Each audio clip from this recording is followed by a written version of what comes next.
Totoo ba to? Sa ito? Nakatatlong test na ako. Pero ganun pa rin yung resulta. Buntis ako. Paano mo nasabi? Eh, wala ka namang boyfriend. Sino ama ng bata? Si Cons?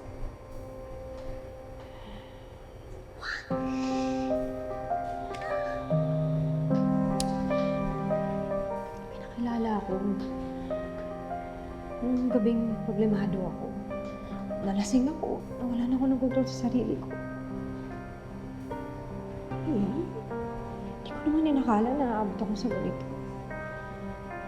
Paano na pag-aaral ko? Alam mo ba yung pangalan ng lalaking yun?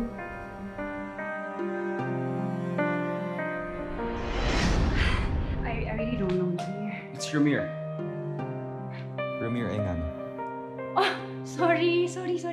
Ramir. Ramir. Ramir? Ramir Engano. Hanapin natin yung Ramir na yan. Kailangan magkausap kayo para panagutan niya yung sanggol na dinadala mo.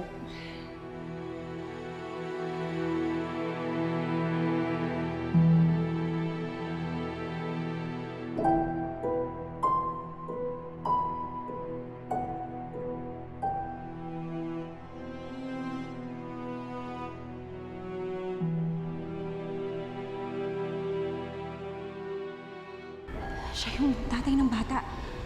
Eh ano pa hinihintay mo? Puntahan mo na! Sabihin mo sa magaling na lalaki na yan na nadisgrasya ka niya. Dalian mo na, puntahan mo na. Dalian mo na. Dali, puntahan mo na.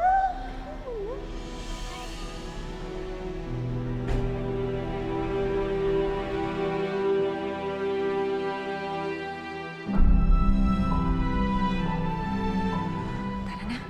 Malis na tayo, Emily. Tara. Ano? Masisiraan ka na ba?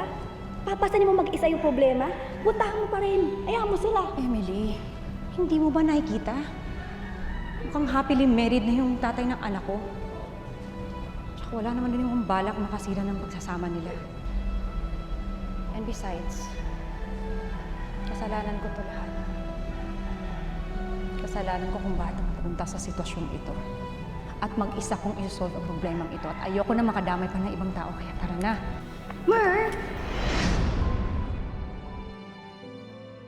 Sana hindi na lang ako umatras nung araw na yun. Sana sa'yo ko na lang pinaako si Lily. Baka buhay pa sana ang anak ko ngayon.